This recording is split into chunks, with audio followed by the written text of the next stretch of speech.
Seperti biasa, insya Allah kita akan mulai nanti jam 5.30 ya. Masih ada waktu 2 menit lagi. Silahkan bagi sahabat-sahabat semua yang belum bergabung ya. Kami tunggu ya. Silahkan tinggal klik link Zoom group meetingnya yang sudah di-share oleh panitia ya di grup. Ini sudah nampaknya sudah cukup banyak yang bergabung ya. Alhamdulillah. Kita lihat dulu nih dari mana saja nih ya yang terjauh nih. Mudah-mudahan saudara-saudara kita ini yang dari berbagai kota, kemudian bahkan dari berbagai provinsi ya di Indonesia, bahkan lintas negara juga ya. Alhamdulillah saudara-saudara kita bisa ikut menyimak bersama begitu. Jadi antusias para peserta sangat luar biasa begitu ya. Masya Allah. Afwan, ini ada gangguan teknis sebentar.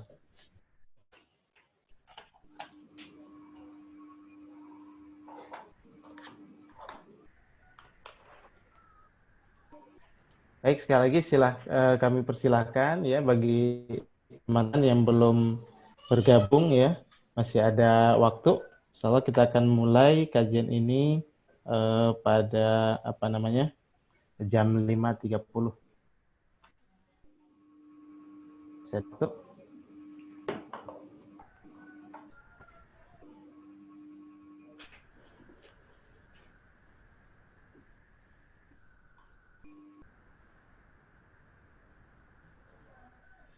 Seperti biasa ya, sebelum saya memulai kajian online ini, insyaallah nanti kita akan ada sesi diskusi atau interaktif ya.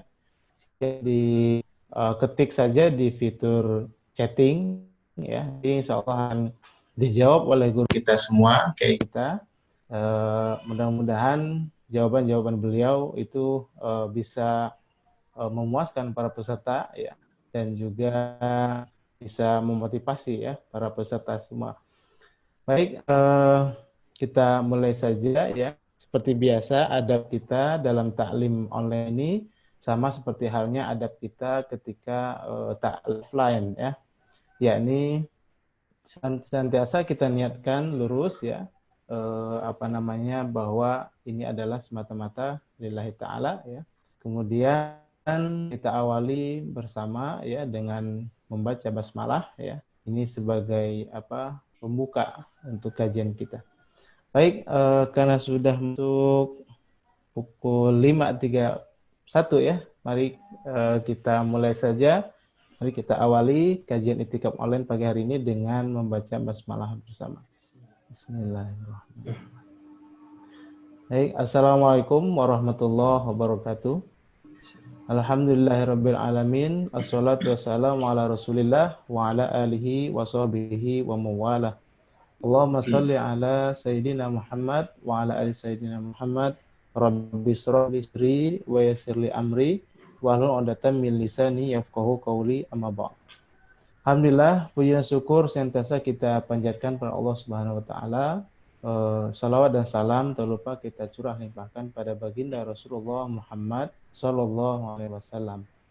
Alhamdulillah, pagi hari ini kita dipertemukan kembali, yakni di acara kajian I'tikaf online yang disajikan oleh Majelis Al-Ukhuwah. Kita pada pagi hari ini insyaallah akan membahas kajian fikih seputar keluarga. Kemarin sudah sesi pertama ya, dan insyaallah ini adalah sesi kedua. Dan tadi saya sudah menyapa ya guru kita semua, kiai kita semua. Assalamualaikum Kiai. Waalaikumsalam warahmatullahi wabarakatuh. Baik. Pagi hari ini kita akan membahas subtema apa nih Kiai? Kita masih melanjutkan ya tentang bagaimana pentingnya kita membangun pondasi rumah tangga. Namun lebih dispesifikkan pagi ini ke tugas orang ayah ya atau suami, qawwam begitu. Bagaimana tugas dan fungsi qawwam sehingga nakhoda penumpang semuanya itu menjadi tenang gitu. Masya Allah, luar biasa nih materi kita pada pagi hari ini ya, para peserta sekalian, para jamaah sekalian. Masya Allah, ini lagi-lagi ya, kita apa namanya, serasa ditonjok ini ya. Masya Allah, ini seorang ayah ini. Insya Allah nih, para bapak-bapak ya, dan juga calon bapak nih, atau juga yang masih bujangan nih, apa namanya, ini adalah ilmu kita semua ya, untuk membangun rumah tangga, mobil khusus seorang suami atau seorang ayah, bagaimana menjadi kowam atau seorang pemimpin ya dalam keluarganya yang bisa membawa keluarganya insya Allah tidak hanya di dunia tapi juga di akhirat ya. Mudah-mudahan bisa membawa ke jannahnya. Baik, tidak berpanjang lebar Kiai, tafadhol silahkan langsung saja pemaparan materinya. Baik, Tafadhol, Kiai. jazakallah khair, Ustaz Adriansa. A'udzu billahi minasyaitonir rajim. Bismillahirrahmanirrahim. Assalamualaikum warahmatullahi wabarakatuh. Innal hamdalillah nahmaduhu wa nasta'inuhu wa nastaghfiruh wa na'udzu billahi min shururi anfusina wa sayyiati a'malina. Man yahdihillahu fala mudilla lahu wa man yudlilhu fala hadiya lahu. Asyhadu an la ilaha illallah wahdahu la syarika lah wa asyhadu anna Muhammadan abduhu wa rasuluhu la nabiyya wa la rasula ba'dah. Allahumma fasalli wa sallim ala sayyidina Muhammad wa ala ali sayyidina Muhammad kama sallaita ala Ibrahim wa ala ali Ibrahim fil alamin innaka Hamidum Majid. Allahumma barik ala Muhammad wa ala ali Muhammad kama barakta ala Ibrahim wa ala ali Ibrahim fil alamin innaka Hamidum Majid. Wa qala Allah ta'ala fi kitabihil azim wa huwa asdaqul qailin. A'udzu billahi minasy syaithanir rajim. Bismillahirrahmanirrahim. Ya ayyuhalladzina amanu taqullaha haqqa tuqatih wa la tamutunna illa wa antum muslimun. Amma ba'd. Allahumma anfa'na bima 'allamtana wa 'allimna ma yanfa'una wa zidna ilma.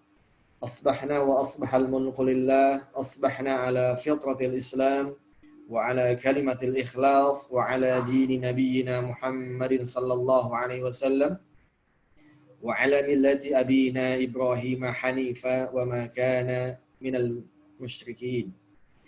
Amma ba'd. Ikhwan fiddin, kaum muslimin wal muslimat, para peserta kajian i'tikaf online yang dirahmati Allah Subhanahu wa taala. Mari kita awali dengan senantiasa memuji kepada Allah Subhanahu wa taala. Salawat dan salam semoga Allah tetap limpah curahkan kepada Nabi kita Nabi Muhammad sallallahu alaihi wasallam. Bapak Ibu sekalian, alhamdulillah kesempatan yang mulia ini kita gunakan untuk thalabul ilmi di tengah situasi yang memang sangat terbatas ini. Kita memohon kepada Allah mudah-mudahan dalam proses kajian ini tidak ada gangguan. Allah mudahkan, Allah lancarkan. Tidak ada satupun sinyal kecuali dengan izin Allah. Tidak ada satupun yang melanda, menimpa kejadian-kejadian di muka bumi ini semuanya atas izin Allah. Maka mintalah kepada Allah bukan kehebatan teknologi, bukan kehebatan IT, ya, bukan banyaknya pulsa, bukan. Tapi mintalah kepada Allah mudah-mudahan jadi wasilah media ini untuk memudahkan kajian kita ini. Baik, ikhwan fillah rahimakumullah, kami menyapa Anda semuanya, mudah-mudahan sehat ya. Mudah-mudahan kita dijaga oleh Allah, tetap semangat, dan pagi ini kita awali dengan niat yang tulus dan juga tentu kita mengkaji ilmu. Baik, para hadirin sekalian, kita lanjutkan kajian kita tentang pondasi pernikahan berkah dan bahagia. Kita sudah membahasnya pada pertemuan-pertemuan sebelumnya, ya. Ikhwan fillah kaum muslimin rahimakumullah, bahwa sudah dibahas tentang bagaimana landasan azwaj, Ini adalah pasangan dulu sebelum kepada apa? Keturunan yang dicita-citakan, yang menyejukkan pandangan mata dan hati kita.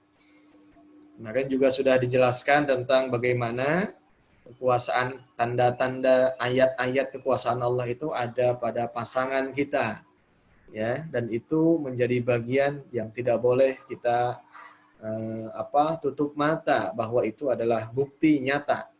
Pasangan yang sudah Allah pasangkan itu adalah tanda-tanda kebesaran dan kekuasaan Allah Subhanahu wa taala. Kemudian juga sudah dijelaskan pada subuh kemarin bagaimana yang disebut dengan definisi az-zawj ini yang dikutip dari kitab Mufradat Al-Fadh Al-Quran yang ditulis oleh Imam Raghib Al-Asfahani yang sudah dikenal ya, ini tentang epistemologi makna-makna bahasa dalam Al-Quran. Jadi intinya adalah bahwa pasangan itu selalu bersanding, pasangan itu selalu menyatu, bagaikan dua sisi mata uang yang tidak bisa dipisahkan. Maka ya ini sudah dijelaskan juga, maka mafhumnya yang berpasangan itu akan serasi, pantas, indah, dan bernilai seni. Kemudian juga sesuatu yang sudah dipasangkan, disandingkan itu mempunyai kecocokan dan tadi ya dipantaskan. Jadi intinya adalah pasangan itu cocok, pasangan itu serasi, dan pasangan itu pantas. Maka kalau manusia saja memilih pasangannya dengan yang pantas, yang sesuai, yang serasi, kalau yang kanan itu misalnya tangan panjang, yang kiri juga tangan panjang. Nggak mungkin kanan panjang, kiri pendek. Tidak mungkin kalau kita beli sandal yang kanan ya hijau, yang kirinya adalah putih begitu. Apalagi misalnya size nomornya yang kanan 30, yang kirinya 50. Nah, itu enggak serasi. Atau hanya satu sepotong saja. Kanan saja, kirinya enggak beli. Nah, itu juga lucu begitu ya. Nah, maka melalui falsafah pasangan inilah kata kuncinya ya, kata kuncinya sekali lagi ikhwan fiddin mohon dipahami, maka Allah pun demikian. Jadi jika manusia saja memilih pasangan itu yang pantas, yang cocok, yang serasi, yang dianggap baik, maka begitupun Allah akan mempunyai sudut pandang yang sama. Maka pasangan kita adalah pilihan sekaligus ya, pasangan yang sudah dipantaskan oleh Allah. Ingat ya, kita bicara pasangan itu sudah menikah gitu. Jadi pasangan yang sudah dihalalkan melalui akdun nikah inilah yang sedang kita bahas. Jadi yang belum itu belum sah gitu, belum bisa dibayang-bayang. Ya, sehingga nanti ini asumsinya tidak boleh salah begitu. Jadi sekali lagi pasangan yang sudah Allah pasangkan melalui akad nikah itulah pasangan pilihan sekaligus pasangan yang sudah dipantaskan oleh Allah. Ya. Maka dengan landasan itulah setiap pintu perceraian ya membuat Allah benci. Baik, kemarin juga sudah dibahas, ini sedikit mengulas ya, Ustaz Adriansa. Jadi apa yang mesti kita ambil melalui pemahaman konsep pasangan tadi? Satu, menyadari dengan sepenuh hati, dengan iman bahwa pasangan kita adalah amanah. Pasangan kita adalah pilihan. Dan sebagai bagian dari tanda kekuasaan Allah, yang ketiga mengajak untuk segera beristighfar. Astagfirullahaladzim. Ya, kenapa? Jika kita masih meyakini bahwa pasangan kita bukan pilihan Allah. Misalnya ada motif yang lain, tetapi cinta kita semata. Oh, itu kan pilihan orang tua. Oh, itu kan dijodohkan. Oh, itu kan pilihan teman. Atau oh, itu kebetulan saja gitu, berjodoh. Nggak ada yang kebetulan. Semua atas skenario Allah. Ma asaba min musibatin illa biiznillah. Jangankan manusia, ya, ranting yang kecil saja jatuh dari pohonnya itu biiznillah. Kemudian yang ketiga, mari kita istighfar juga jika kita masih menyesali pasangan kita. Ya, fakta yang menjadi pasangan kita disatukan dengan ikatan tali nikah, kemudian itu tidak boleh disesali. Maka jika ada yang menyesal, secepatnya istighfar kepada Allah, astagfirullahaladzim. Ya, apalagi belum move on, ya, belum menerima atau menyesal, gitu. Ya, Sundanya kaduhung. Nah, itu nggak ada istilah kaduhung begitu. Baik, Bapak Ibu sekalian, maka ini konsekuensi logisnya, sekali lagi saya tegaskan ya dalam ranah ini, sebab kita mesti paham ini, ya ilmu parenting di sini, pondasinya. Jadi Bapak Ibu sekalian, ini ilmu parenting, pondasinya di sini. Kita tidak akan bisa paham yang lain kalau pondasi ininya tidak difahami. Ya, khawatir ada yang baru masuk, baru gabung, nanti nggak paham. Baik, maka jika begitu, pasangan kita adalah kita, two in one, gitu. Jadi, Bapak Ibu sekalian, pasangan kita itu adalah kita. Maka kita boleh ngenteng, boleh bercermin pada pasangan kita. Suami pada istrinya, istri pada suaminya. Silahkan. Ya. Jadi, pasangan kita itulah kita. Maka, tingkat kesolehan kita akan berbanding lurus dengan pasangan kita. Artinya apa? Jangan banyak bermimpi, menyesali, dan menambahkan sesuatu pada pasangan kita jika bukan bagian dari sesuatu itu. Nah, contoh ya, misalnya kita menuntut lebih baik, lebih soleh, lebih soleha, tapi ya kita juga belum baik. Atau misalnya ada yang merasa, Ustadz misalnya, ya suami saya begini-begini, padahal kan saya sering ngaji, saya aktivis, ya ibu-ibu majelis taklim, kok suami saya agak malas dan lain sebagainya. Ya itulah ujian ibu. Ya, kalau ibu meyakini bahwa pasangan itu amanah Allah, diingatkan. Begitupun juga suami mengingatkan istrinya gitu. Ini disebut dengan couple, pasangan itu begitu. Jangan merasa dia lebih soleh atau lebih soleha, sedangkan pasangan kita tidak. Maka apa solusinya? Sudahlah, selesai saja nikahnya. Saya ingin mencari yang lebih soleh lagi. Kata siapa? Kata istrinya misalnya. Atau kata suaminya, saya juga ingin lebih soleha lagi. Ya, ingin nyari yang lain. Ini selesai aja lah sampai di sini hubungannya. Ya, Masya Allah. Nah, itu ya. Nah, itu kalau hal-hal yang begitu, maka dia tentu nanti ke depan tidak akan ya langgeng begitu, akan menghadapi pasangan yang sama. Sebab dia tidak bisa membina yang ada. Nah, maka yang keempat, bagi yang belum memiliki pasangan, ya ini, Ikhwan Fiddin, ya, dimanapun Anda berada, mudah-mudahan menyimak, ini saya ulang sekali lagi.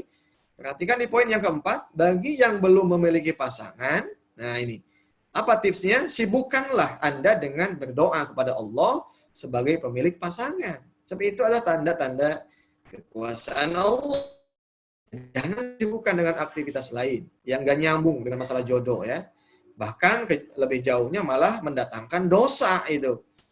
Ya, jadi jangan disibukkan amal kita untuk mendatangkan jodoh itu dengan amal tindakan yang akan mendatangkan dosa atau sibuk yang itu adalah bukan wilayah kita. Ya, itu yang ada nanti penyesalan dan penyesalan. Yang sudah-sudah malah nanti update status begitu.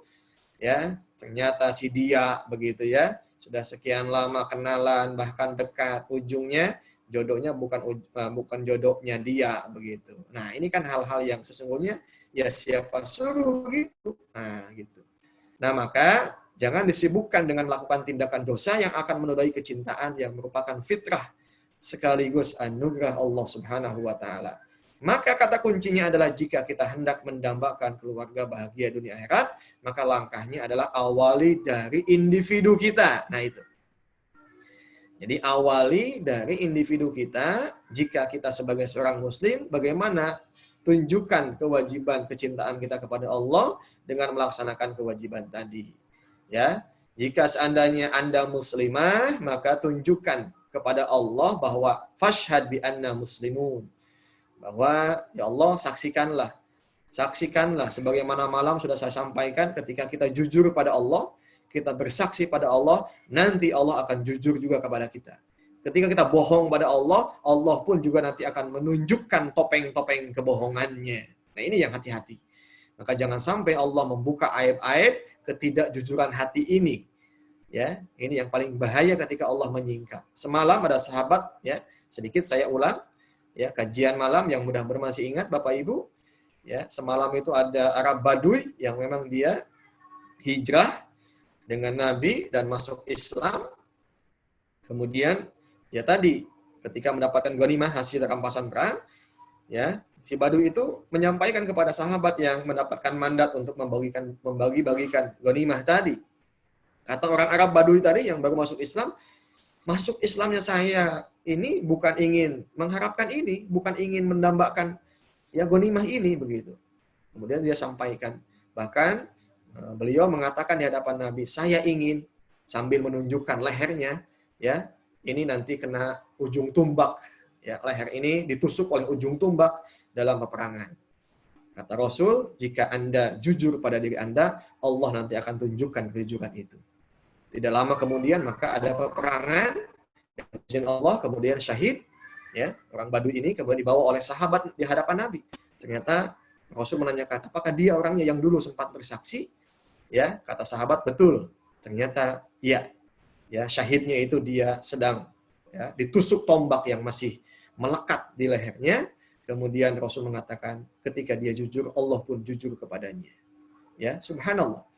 Nah, kemudian juga, ya, dilanjutkan, ya, Bapak Ibu sekalian, sebelum ke pelajaran penting dari Nabi Yakub, ya, saya ingin membahas pada pagi ini tentang tadi, ya, bagaimana pasangan itu dimulai dari tugas individu masing-masing.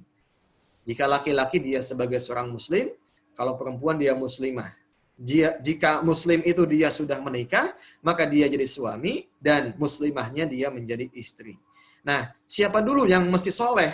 Ya tentu adalah suami dulu.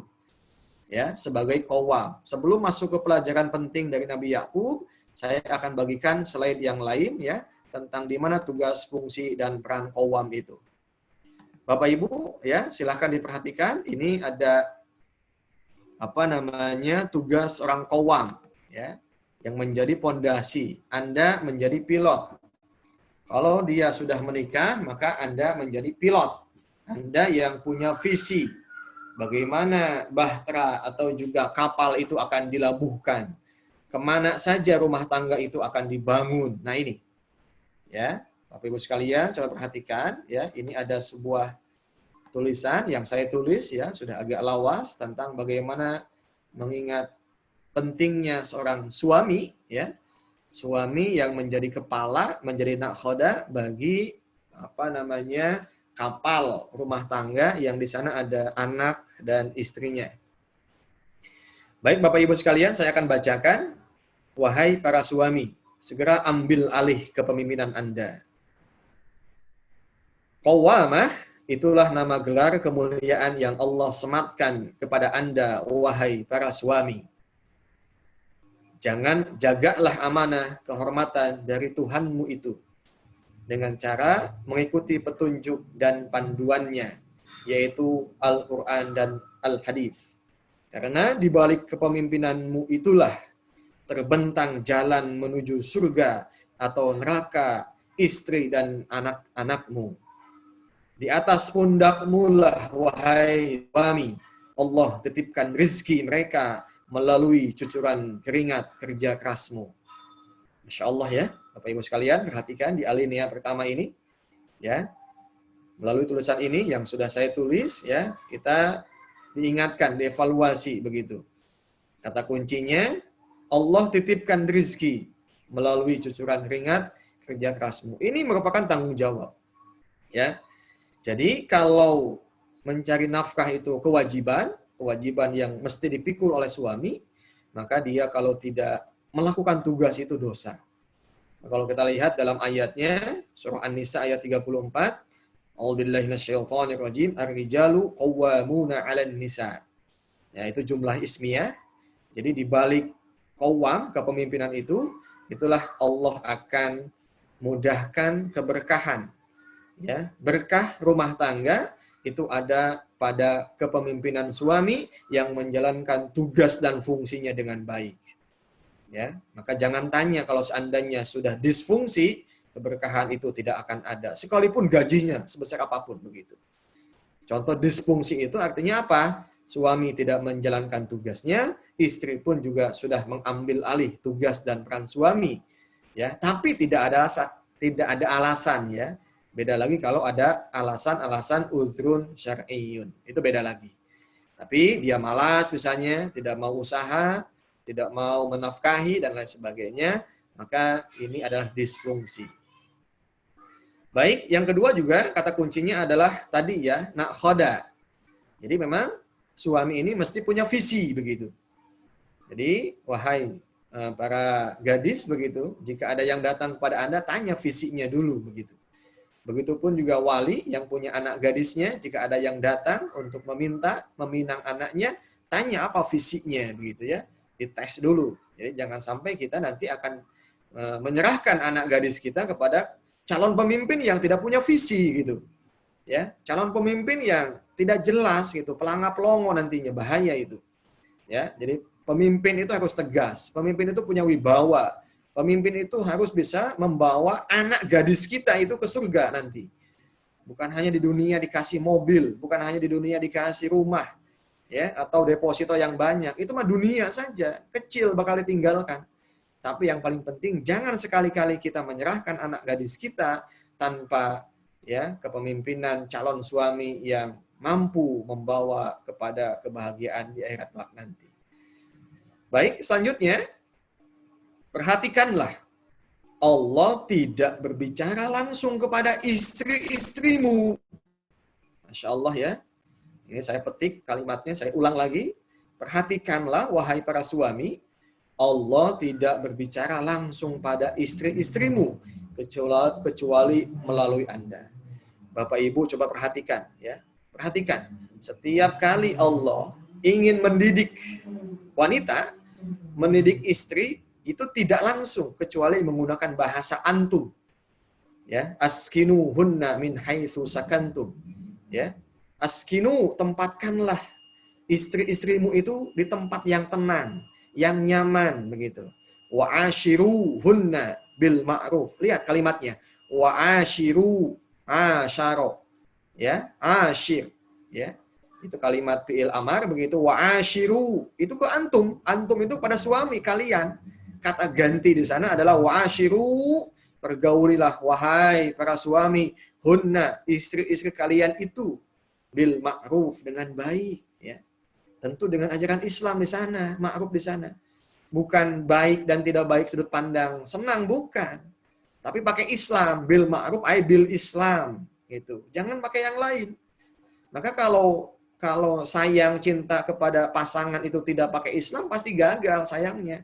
Pasti semu sayangnya itu, ya, kamuflase nantinya. Maka cinta sejati itu hanya ada pada Islam begitu. Ya. Jadi kalau ada pasangan-pasangan hari ini sok sweet begitu ya. Nah, kalau bukan landasan iman itu nggak mungkin. Ya, sok sweet 3 bulan awal menikah, nanti 3 bulan kedua, 3 bulan ketiga, 3 bulan keempat, terus tahun 2 tahun sudah tidak sok sweet. So, landasannya bukan al-hubbu fillah wal bughdu fillah.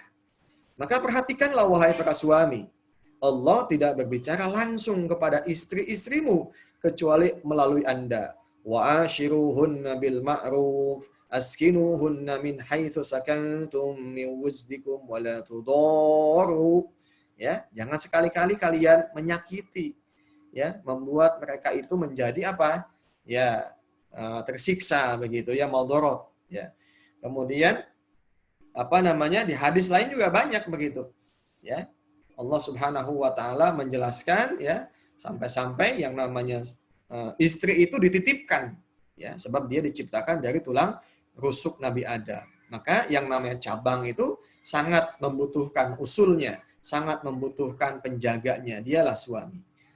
Ya, maka sekali lagi Allah mendidik istri itu tidak langsung bicara kepada siapa? Istrinya, tetapi menggunakan kata ganti anta atau antum sebagai yang mengayominya.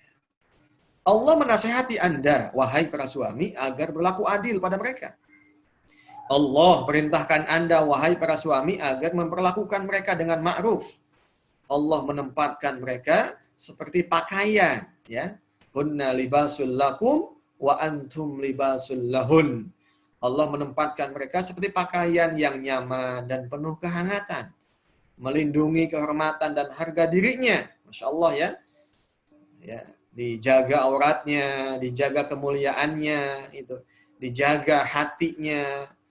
Ini, ketika punya anak-anak juga dia yang paling lantang menjaga. Dengan Islam dijaganya, jangan dengan yang lain. Ya, bukan dijaga dengan ATM yang banyak. Ya, kalau ada, ya itu hanya apa sifatnya tadi begitu ya, senang saja begitu. Tapi kalau tidak, intinya juga tadi. Yang paling penting adalah bagaimana Islam melindungi ajarannya itu. Ajari mereka dengan ilmu. Nah ini, wahai para suami, ajari mereka dengan ilmu dan nasihat.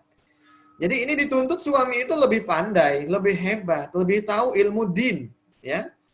Jadi jangan sekali-kali kita mau jadi pemimpin kalau nggak tahu ilmunya, maka dites dulu gitu, ditanya dulu.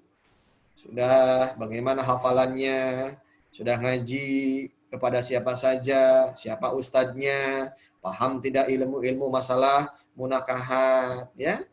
Jangan sampai malpraktek gitu. Ya dulu sudah saya sampaikan kemarin malpraktek. Jadi ajari mereka dengan ilmu dan nasihat agar kelak mereka seperti ladang yang siap menumbuhkan tanaman. Masya Allah, ya. Jadi dengan ilmu itu nanti istri kita, ya pasangan, wahai para suami, ini siap menumbuhkan tanaman dan menghasilkan buah setiap saat. Buahnya juga buah yang ya istimewa, ya, Masya Allah. Nah, di alinea ketiga, wahai para suami, kuatkanlah kepemimpinanmu ini. Ya, ini kunci, Bapak Ibu sekalian, para peserta kajian i'tikaf online, kuatkanlah kepemimpinanmu. Ya, ar-rijalu qawwamun. Qawwam itu mubalaghah kalimatnya. Qoma yaqumu. Qoma qawwam, ya, kepemimpinan. Ya, di sana kalimatnya mubalaghah. Kuatkanlah kepemimpinanmu wahai para suami. Ya, jangan sebaliknya. Ya, ada suami yang tidak menunjukkan kepemimpinannya. Segala-galanya sama istrinya gitu. Apalagi sampai takut sama istri begitu. Tidak bisa memutuskan, dikit-dikit gimana ibu saja, gimana mamah saja. Ada masalah sama anaknya, mamah yang hadapi, mana kepemimpinannya begitu. Ya. Ada masalah tidak pernah disampaikan dan lain sebagainya gitu. Nah, ini ya. Maka wahai para suami, sekali lagi kuatkanlah kepemimpinanmu. Niscaya ia akan membawa berkah. Nah, itu. Jadi kepemimpinan suami itu memang sudah didesain oleh Allah membawa keberkahan. Kuatkanlah kepemimpinanmu, ya.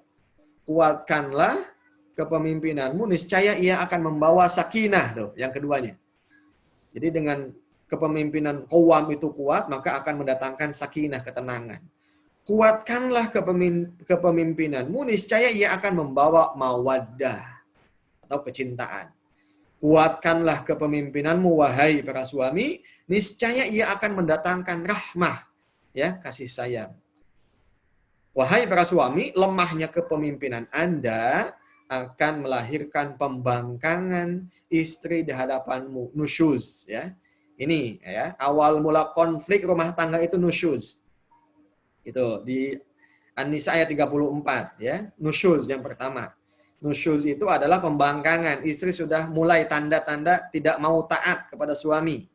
Nah, ini harus didiagnosa ini. Ini tanda-tanda cikal bakal. Dan penyakit itu tidak boleh dibiarkan terus berkembang menjadi besar, nggak boleh. Ini harus di-cut, diamputasi, ini nusyuz.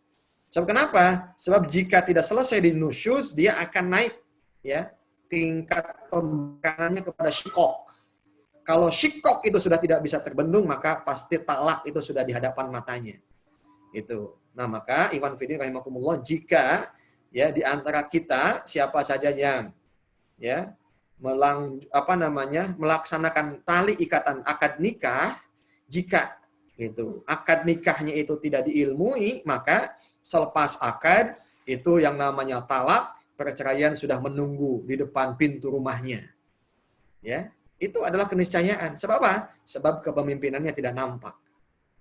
Maka sekali lagi, lemahnya kepemimpinan Anda, wahai para suami, akan melahirkan syikok dalam rumah tangga. Lemahnya kepemimpinan Anda akan melahirkan putusnya tali ikatan pernikahan. Itu sudah tidak bisa dibendung lagi. Ya, jadi sekali lagi, kalau melihat alinea yang ketiga ini, ya, yang namanya istri itu tidak ada yang salah begitu. Lagi-lagi Allah Subhanahu wa taala selalu menitipkannya kepada Anda, wahai para suami. Maka lemahnya kepemimpinan Anda akan melahirkan disfungsi tugas suami dan istri dalam rumah tangga. Nah, ini sudah mau kolab itu kalau sudah begitu, bahkan sudah tenggelam itu kalau sudah talak itu rumah tangganya. Maka Bapak Ibu sekalian, kaum muslimin wal muslimat yang dirahmati Allah Subhanahu wa taala, qawwamah, kepemimpinan itu telah hilang, ya, pada diri Anda, wahai para suami, ketika kewajiban nafkah dibebankan kepada istri. Ya, Sekali lagi bahasanya dibebankan. Itu. Jadi dia tidak tanggung jawab. Yang kedua, qawwamah itu telah hilang pada diri Anda ketika istri Anda membangkang di hadapan Anda. Qawwamah itu telah hilang pada diri Anda ketika anak-anak Anda tidak terjaga fitrahnya. Insya Allah ya, kalau anak-anak sudah sibuk dengan handphonenya masing-masing, sibuk dengan gadgetnya masing-masing, ucapan-ucapan ayahnya sudah tidak diindahkan, begitu. Kemudian fitrahnya sudah mulai rusak, gitu. Gaul, tontonan, tayangan, musik, ya. Kemudian juga games dan lain sebagainya, ya. Masya Allah. Ini hati-hati dihisab ini, ya. Ayahnya dihisab. Qawwamah itu telah kehilangan pada diri Anda ketika aktivitas keseharian anak-anak Anda dikuasai oleh handphone, gadget, games, dan televisi. Qawwamah itu telah hilang pada diri Anda ketika istri dan anak Anda keluar malam menyambut tahun baru Masehi dengan meniup trompet dan membakar kembang api. Ini contoh ya, tasyabuh. Ya, tasyabuh ikut-ikutan kepada agama lain begitu. Qawwamah itu telah hilang pada diri Anda ketika anak gadis Anda dibiarkan pergi bersama laki-laki yang bukan mahramnya, Masya Allah. Ya, maka sedih begitu. Ketika melihat ya gadis-gadis itu, pertanyaan kita itu siapa walinya? Mana bapaknya? Mana kepemimpinan dia? Kok bisa dibajak begitu? Ya, dibawa melakukan dosa begitu ya, Masya Allah. Nah ini, Ikhwan Fillah rahimakumullah, maka ambillah segera kepemimpinanmu itu sebelum penyesalan tiba dan celaka selama-lamanya. Renungkanlah wahai para suami, firman Allah Subhanahu wa taala dalam surah An-Nisa ayat 34, Ar-rijalu qawwamuna 'alan nisa bima faddalallahu ba'dahum 'ala ba'din wa bima anfaqu min amwalihim. Was-salihatu qanitatu hafidhu bima hafidhahullah. Ya. Al-ayah, laki-laki suami itu pelindung bagi perempuan karena Allah telah melebihkan sebagian laki-laki atas perempuan dan karena laki-laki telah menafkahkan sebagian harta mereka. Maka perempuan-perempuan yang salehah adalah perempuan yang taat kepada Allah dan menjaga diri ketika suaminya tidak ada karena Allah telah menjaga mereka. Perempuan-perempuan yang kamu khawatirkan berbuat nusyuz, hendaklah menasihati mereka. Ini kata Allah. Pisahlah dari tempat tidur mereka, dipisahkan ranjangnya. Itu nusyuz. Dan jika perlu pukullah mereka. Itu terapi ya. Yang kedua, kalau sudah tidak mempan dengan dipisahkan. Namun jika mereka mentaatimu, janganlah kamu. Nah ini, mu-nya kepada suami. Jika mereka para istri itu mentaatimu, janganlah kamu mencari-cari alasan. Nah ini. Ya, Bapak Ibu hati-hati ini Allah yang mengatakannya ini. Ya, Bapak Ibu hati-hati suami itu pandai cari alasan gitu ya. Nih, ini saya kasih modalnya nih kepada para ibu nih. Hati-hati suami itu banyak cari alasan. Ya, apalagi kalau sudah punya keinginan, anulah, inilah, anulah gitu ya. Apalagi sudah mulai sembunyi-sembunyi cari alasan untuk menceraikannya. Sesungguhnya Allah Maha Tinggi dan Maha Besar. Kenapa Allah menggunakan kalimat Maha Tinggi, Maha Besar? Ini Allah langsung menggunakan bahasa ini menunjukkan apa? Hei suami, jangan kau selewengkan ya amanah yang aku kasih. Bapak Ibu sekalian, suami itu punya kewenangan penuh ini. Ya, jadi kalau mau dibandingkan suami itu bagaikan besi, sedangkan istri itu bagaikan kapas gitu. Besi lawan kapas, Masya Allah. Maka Allah mengingatkan hati-hati jangan menyelewengkan kekuasaan yang penuh itu untuk menyakiti istrimu, memukul gitu ya, menendang, ya memarahi, apalagi sampai mengkasari mereka. Mereka itu makhluk yang halus, lembut begitu ya, yang Allah saja jaga dan juga diciptakan dari tulang rusuknya. Sekali lagi kalau ada yang menyelewengkan kekuasaan yang Allah kasih kepada suami, itu Allah Maha Tinggi, Allah Maha Besar. Artinya apa? Nanti berhadapan dengan Allah Subhanahu wa taala. Masya Allah. Wallahu a'lam bishawab. Ya, Iwan Fidin rahimakumullah ya. Nanti kita akan lanjutkan pada sesi selanjutnya. Kita akan buka dulu tanya jawab. Saya kembalikan ke Ustaz Adriansa. Barakallahu fiikum.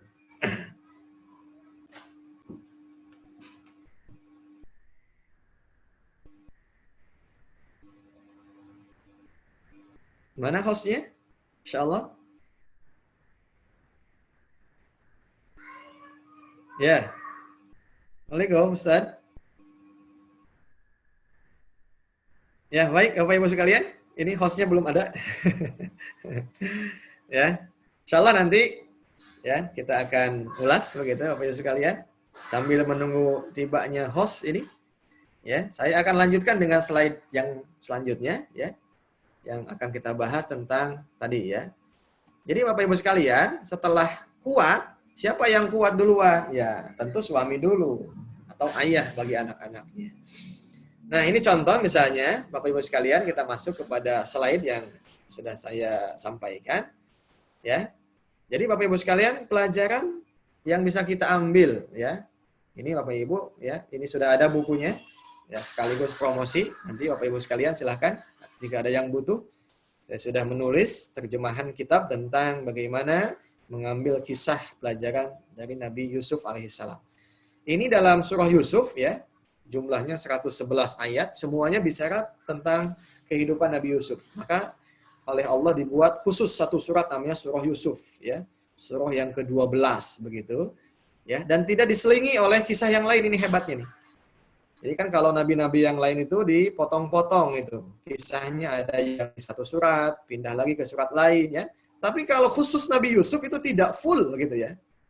Dari awal sampai dengan akhir itu tidak dipisahkan di surat yang lain. Ini istimewa begitu. Nah, ini dalam buku yang sudah saya terjemahkan, nanti kita akan bahas juga ke depan ya. Ini saya kutip ya, pelajaran penting dari Yakub. Ini Yakub ini kan sosok ayah ini, sosok suami begitu ya. Jadi Bapak Ibu sekalian, kalau suaminya soleh itu paling tidak sekalipun tidak pasti, itu paling tidak menjadi garansi lah gitu ya. Menjadi garansi bagi siapa? Istri dan anak-anaknya. Itu. Ya sekalipun nanti ada yang tanya, Ustadz gimana gitu kan? Itu Nabi Lut, kok istrinya begitu? Ya. Kemudian misalnya ada Siti Asyah begitu ya, kok itu Fir'aun begitu. Itu beda lagi ya. Nanti akan saya jelaskan. Tapi paling tidak bagi kita konteksnya Bapak Ibu sekalian, ketika tadi falsafah Allah Subhanahu wa taala menitipkan istri itu kepada laki-laki, ya, istri itu kepada suami, maka indikasi kesalehan suami menjadi tolak ukur bagaimana istri dan anak-anaknya. Ya, menjadi indikator kesalehan siapa? Istri dan anak-anaknya. Contoh misalnya ketika Siti Hajar ditinggalkan di sebuah lembah, ya, inni askantu ya min dzurriyyati biwadin inda baitikal muharram. Saya tempatkan askantu di sana, ini doa. Ya Allah, semoga tenang begitu, ya. Jadi kesalehan Nabi Ismail alaihissalam itu tentu ya tidak lepas dari peran Siti Hajar yang solehah. Nah, solehahnya Siti Hajar tentu ini tidak lepas dari siapa? Pancaran kesolehan Nabiullah Ibrahim alaihissalam gitu. Maka yang namanya cabang selalu dikaitkan dengan usulnya gitu Bapak Ibu sekalian.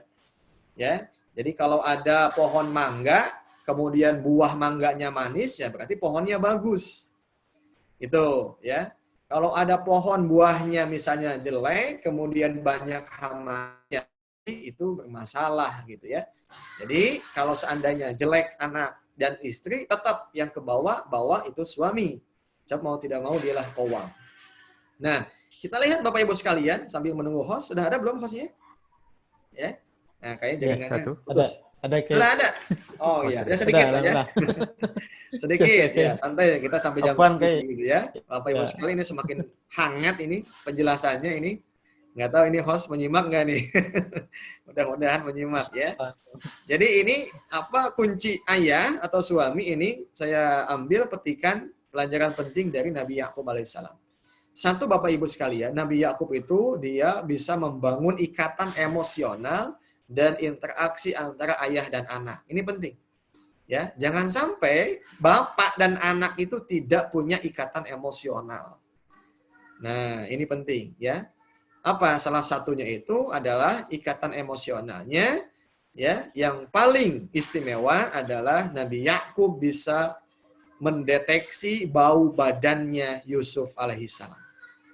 Ayo, Bapak sekalian coba ya dites sama ibu-ibunya. Bisa nggak kalau punya anak 3 deteksi ini bau badan siapa ya, kasih baju anaknya tuh ya. Kalau belum bisa membedakan bau yang satu dengan yang kedua atau yang ketiga, nah itu belum lulus ikatan emosionalnya. Ya, nah ini Ustaz Adriansa coba, oh baru satu ya anaknya ya. Nah, ya Ya, coba tambah terima kasih Kiai. lagi. Jadi nanti menjadi bapak sejati Amin. bisa membedakan bau. Ya, nah, itu ikatan emosional. Coba Bapak Ibu sekalian, setelah Nabi Yusuf bermimpi, tak lama kemudian ia langsung menceritakan mimpinya itu kepada ayahnya. Tuh lihat, ya Bapak Ibu. Jadi anak itu kalau sudah terbangun emosinya, ngobrolnya tidak sama ibunya, curhatnya itu ke bapaknya gitu. Nah, gitu ya. Jadi kalau ada bapak yang belum dilihat oleh anaknya, evaluasi tuh, ya. Jangan-jangan nggak pernah sentuh itu anaknya. Dialog antara Yusuf dan ayahnya diabadikan oleh Allah dalam surah Yusuf ayat 4 sampai 5, yaitu ingatlah ketika Yusuf berkata, ya, kepada ayahnya, ya abati gitu ya. Sungguh wahai ayahku, sungguh aku bermimpi. Inni ra'aitu ahada asyara kaukaba wasyamsa wal qamar. Ra'aituhum li sajidin. Nah itu kan. Aku bermimpi melihat 11 bintang, matahari dan bulan. Semuanya bersujud kepadaku. Ayahnya berkata, "Hai anakku, jangan ceritakan mimpimu kepada saudara-saudaramu. Mereka akan membuat tipu daya untuk membinasakanmu. Sungguh setan itu musuh yang jelas bagi manusia." Coba Bapak Ibu perhatikan dalam ayat itu terdapat dialog indah, ya. Dialog indah yang mencerminkan kedekatan emosional antara anak dan ayahnya. Bahkan pengalaman mimpi yang dialami Yusuf tanpa ragu ia ceritakan kepada ayahnya hingga ayahnya merespon dengan penuh antusias, menyimak penuturan pengalaman mimpi Yusuf di hadapannya hingga menimbulkan kekhawatiran. Tuh, ya. Jadi bapak yang baik itu khawatir begitu ya. Jadi jangan sampai anak itu tadi begitu ya menceritakan kepada saudara-saudaranya. Nah, ini salah satu ya. Belum lagi nanti misalnya ketika apa? Ketika serigala gitu ya, Masya Allah. Jadi apa namanya? Insya Allah nanti pada pertemuan selanjutnya saya kembalikan dulu ya kepada host. Nanti sambil jalan saja, khawatir ada pertanyaan. Silakan Ustaz. Baik, jazakallah. Oke, Afwan tadi jaringan agak gangguan nih. Baik, ini sudah ada pertanyaan nampaknya, Oke, dari saudara kita Bapak Mutasodirin ya. Assalamualaikum. Bagaimana cara Waalaikumsalam, Masya menguatkan Allah. Ya, sabahul khair Pak bagaimana cara Sodirin. menguatkan Ya, silakan. bagaimana cara menguatkan kepemimpinan kami? Assalamualaikum. Ya, bagaimana cara menguatkan? Menguatkan kepemimpinan suami. Ya, baik. Jadi, Bapak, mobil khusus di sini Pak Mutasodirin, yang alhamdulillah ya, senantiasa menyimak sama ibunya nih, Masya Allah, itu yang paling bagus nih. Ya. Jadi kepemimpinan suami itu bisa dikuatkan hanya dengan ilmu. Hanya dengan ilmu. Sebab dengan ilmu yang suka emosi itu bisa diredam. Dengan ilmu kalau kita punya keinginan memuncak bisa dikondisikan. Dengan ilmu yang mudah sumbunya pendek ya. Tahu sumbu pendek? Hauk gaplok gitu. Ya, dikit-dikit main pukul itu bisa dikendalikan. Itu intinya. Ya. Pokoknya Masya Allah ya. Kalau yang lihat berilmu itu senyumnya indah, ya, ucapannya menyejukkan, ya, kemudian juga tingkah lakunya selalu riang, gitu ya. Ketika menyampaikan, memanggil istrinya dengan sayang, begitu ya, cinta, nggak apa-apa sudah puluhan tahun menikah juga, ya. Jangan sampai misalnya meni tepuguh cenah gitunya ke sekolot kia. Jangan, justru ya Humairo begitu kan dulu Siti Aisyah begitu dipanggil oleh Rasulullah Shallallahu Alaihi Wasallam. Jadi kalau bukan kita siapa coba yang memuji istri kita? Itu pertanyaannya. Ya, jangan sampai ingin dipuji di Facebook gitu ya, dandan kemudian dipoto, diupdate status, wajahnya diperlihatkan ke yang lain. Siapa yang mau mujinya? Ya, jangan-jangan yang kayak begitu itu miskin pujian suaminya gitu. Kita itu aneh gitu. Ya. Jadi jangan sampai ada istri yang tidak puas dengan pujian suaminya, kemudian dia minta pujian sama yang lain yang bukan siapa-siapa. Kan ini aneh begitu. Ya dikit-dikit dandan, kemudian dipoto dikit-dikit pakai ya, Masya Allah make up yang tebal, kemudian dipoto begitu. Nah itu sih, nah itu ya. Jadi sekali lagi Bapak Ibu sekalian, saya ingin tegaskan ya, ketenangan, sakinah, mawaddah, warahmah itu coba semuanya hanya bisa diupdate ilmunya. Ya, jadi jangan sampai kita ketinggalan nih ilmunya. Itu, ini kan yang namanya gangguan menikah itu banyak sekali, apalagi tadi begitu. Ya, semakin lama kan istri kita tidak cantik lagi, begitu ya. Yang namanya usia sudah mulai berubah gitu. Ya, kalau nggak pakai ilmu ya gitu. Apalagi kalau matanya nggak dijaga, ilmunya nggak dikuatkan, hatinya juga tidak ikat oleh ayat-ayat ya, Quran dan lain sebagainya. Maka modal untuk menguatkan kepemimpinan suami, yuk sama-sama diilmui. Nah, salah satunya kita ngaji pagi ini, Pak Mutasodirin ya. Pagi ini itu adalah kita mengupdate. Ya, termasuk saya pribadi juga mengupdate dengan ilmu, sama-sama belajar. Gitu ya. Berbagi ilmu pagi ini. Bukan saya lebih tahu, tapi kita sharing sama-sama. Ya. Dan mungkin pengalaman Pak Mutasodirin lebih lama dibanding saya. Ya, sedikit lah berbagi ya, begitu ya. Nanti mudah-mudahan kita kalau ada sesi ya, Ustadz Adriansa, nanti kita akan sedikit menyapa, ada misalnya kita akan ya sedikit testimoni beberapa jamaah yang nanti saya persilahkan, begitu ya. Nah, nanti insya Allah. Baik. Baik, ya saya kembalikan ke host, silakan. Baik, Kiai. Ada pertanyaan berikutnya nih Ya, dari silakan. saudara Zeki Kurniawan. Oh, Masya Allah. Assalamualaikum Ustadz. Afwan Ya, mau Waalaikumsalam. bertanya. Dalam pandangan Islam, hukum menikah itu seperti apa Ustadz? Karena saya pernah bertemu dengan orang yang ternyata saya pahami sekarang memiliki paham sekularisme, pemisahan agama dengan kehidupan. Dengan output pergerakan feminisme, di mana ahwat tersebut menganggap pernikahan itu dapat merusak karirnya, maka Masya Allah. beliau lebih memilih untuk tidak menikah pada ahwat tersebut, baik dalam ibadahnya. Tafadhal, Kay. Ya, ya ini ya. Nah ini yang mesti kita waspadai, Bapak Ibu hari ini itu adalah ya isme yang bisa merusak akidah. Ini bahaya ya. Apa itu? Salah satunya adalah konsep feminisme ya. Feminisme ini bukan ajaran Islam, Bapak Ibu sekalian hati-hati ya. Jadi apa namanya, apalagi apa gender begitu ya, itu sama, itu bukan ajaran Islam. Jadi Bapak Ibu sekalian hati-hati dengan penyakit itu.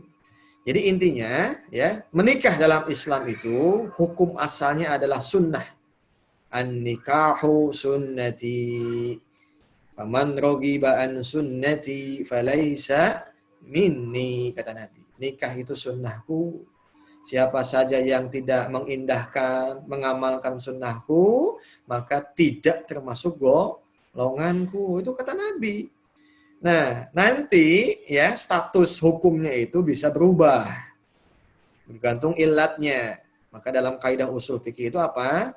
Al-hukmu yaduru ma'a illatihi wujudan wa adaman. Jika status laki-lakinya itu sudah begitu ngebet, gitu ya, kemudian dia sudah takut kalau tidak nikah nanti ya terlibat kepada pergaulan zina, maka status yang sunat itu menjadi wajib. Itu apalagi sudah mapan, sudah mampu, ya itu mah tambahan. Tapi bukan itu sebetulnya. Jadi kalau memang yang menjadi ilat hukumnya itu ya tadi ada kekhawatiran bahwa dia akan terjerumus kepada apa? Perbuatan zina, maka ini sudah wajib. Nah, sebaliknya ada juga yang makruh kalau seandainya apa? Seandainya dia tadi begitu ya, belum ada kemampuan begitu, kemudian syarat dan rukunnya belum dipenuhi, maka lagi-lagi itu kewajiban tidak ada, bahkan juga sunat pun tidak ada. Ya, jadi begitu ya. Nah, ini untuk Kang Jeki kayaknya sudah status apa nih ya? Wallahu a'lam bishawab ya, tanyakan ke Lagi, pribadinya gitu Masya Allah, ya. mudah-mudahan Nah, kelihatannya persiapan. sudah cukup nih menikah nih ya, sudah mapan beliau kelihatannya nih. Ya, kita doakan ya mudah-mudahan saudara kita Kang Jeki ini mendapatkan jodoh yang ya muslimah yang taat, muslimah yang baik. Insyaallah ya. Jadi mudah saja Kang Jeki ya. Kalau kita ingin dapat pasangan yang baik, maka jangan ya melihat yang lain, lihat diri kita sendiri. Kalau kita sudah soleh, kalau kita sudah rajin ibadah, rajin puasa, rajin tahajud, ya, kemudian kewajiban-kewajiban dakwahnya dilakukan, pasti Allah akan datangkan untuk Kang Jeki pasangan yang baik, yang serasi, yang pantas, ya. Allah a'lam bishawab. Baik, begitu ya Kang Zeki. Jadi dipersiapkan saja ya, insya Allah yang matang, perbanyak ilmu, tetap istiqomah, insya Allah Allah akan berikan jodoh yang terbaik ya buat Kang Zeki. Amin, amin. Baik, Kiai, ada pertanyaan berikutnya nih, Kiai. Dari Fatin Hamamah. Assalamualaikum. Ya, Afwan, bagaimana kalau seorang istri kebutuhan karena kebutuhan, namun suaminya kurang mengizinkan padahal memang kurang. Gimana, Kiai? ya. Coba bisa diulang lagi? Ini saya belum menemukan. Oh, Baik. ya. Ya. Bagaimana kalau seorang istri ikut membantu dalam penghasilan keluarga karena kebutuhan, Ya, namun suaminya kurang mengizinkan, memang kurang gitu. Oke. ya. Ya, baik. Ya, kalau suami tidak mengizinkan, ya Anda cukupi dong. Ini jadi setengah-setengah ini, ya, begitu. Satu sisi mau dibantu, tapi tidak diizinkan. Ya, atau sebaliknya, istrinya harus qanaah, gitu maksudnya. Ya sudah, kalau memang itu adalah kebaikan, kalau itu adalah komandan sudah memutuskan, begitu ya, gitu. Tapi kalau misalnya, ya tadi, jangan setengah-setengah. Kalau tidak, ya tidak, begitu ya. Nah, ini Bapak Ibu sekalian, ini jangan yang nanggung-nanggung kalau ngambil keputusan itu. Jadi kowam itu ngambil keputusannya mesti tegas, begitu ya. Jadi kalau misalnya Anda masih sehat, masih kuat, begitu ya, kemudian juga tadi ya dilihat cukup nafkah dan lain sebagainya, ya insya Allah itu berkah. Itu ya. Begitupun juga ke istrinya, ke uminya. Masalah cukup dan tidak cukup, ya mintalah kepada Allah, begitu ya. Dan yakin bahwa apa yang dilakukan oleh suami itu akan membawa keberkahan dibandingkan kalau misalnya setengah-setengah gitu tadi ya. Nah, ini tinggal dikomunikasikan saja. Jadi, sekali lagi, satu, saya hanya bisa menyampaikan kepada suaminya, ibu, ya, kalau misalnya tadi dirasa kurang cukup, ya disampaikan, dikomunikasikan, buat proposalnya. Apa memang yang masih kurangnya. Kemudian juga suami sama, ketika belum mampu, ya sampaikan, komunikasikan. Jadi jangan sampai nggak ada titik temu gitu. Satu sisi kebutuhan, di sisi lain istri juga nggak paham gitu ya. Ya dikomunikasikan saja supaya paham gitu. Ya, jadi kalau tidak paham nanti pada ujungnya ada suudzon, nah itu nanti pada ujungnya menjadi salah persepsi, ya miskomunikasi. Ya, jadi intinya adalah tolong difahami, jadi sampaikan, tanyakan, ya Sundanya balaka, tidak ada dusta di antara kedua suami istri pasangan itu. Ya, baik. Jadi kalau memang mau mengizinkan, berarti ya silahkan begitu ya. Itu adalah kewenangan suaminya, ya. Kalau tidak pun juga silahkan, begitu ya. Kemudian kepada istrinya lagi-lagi, ya. Kalau memang setengah-setengah, kemudian cukup dan tidak cukup, dia kembalikan kepada qanaah tadi, insya Allah. Baik. Allahu a'lam bishawab. Ya, silakan Ustaz. Dilanjutkan. Baik, Kiai. Jadi intinya komunikasikan ya. Pada intinya hukum bekerja bagi seorang istri mungkin apa mubah ya. Ya, Jadi wajib pakai dari Pak Yadi Bandung. Pak Yadi ya Bandung. silakan. Saya bertanya Kiai tentang harta atau uang yang dihasilkan dari hukumnya untuk bagaimana apa ini ya? Maksudnya apakah itu? Maksudnya apakah itu hanya hak istri atau bagaimana? Mengingat sekarang banyak yang telah atas kerja. Syukron, jazakallah. Ya, baik. Kerja bagi seorang istri itu hukumnya mubah. Ingat ya, hukum mubah itu tidak boleh ya bertabrakan dengan yang wajib atau bahkan sebaliknya meninggalkan yang wajib. status kemubahan itu tetap akan menjadi mubah sepanjang tugas dan kewajiban istri sebagai ummun wa rabbatul bait, ya. Ingat sekali lagi, sepanjang tugas utama istri itu sebagai ummun wa rabbatul bait itu bisa dilaksanakan dengan baik dan sempurna. Maka jika yang wajib itu tidak bisa dilaksanakan dengan baik, maka yang mubah itu bahkan statusnya nanti menjadi haram. Bahkan lebih jauhnya menjadi dosa. Saya tegaskan di situ, ya. Sebab kadang-kadang ada orang yang berdalih dengan mubah itu ujungnya apa? Kewajibannya terbengkalai. Ya, kewajibannya bahkan ditinggalkan. Bapak Ibu sekalian, saya harus menyampaikan tentang falsafah.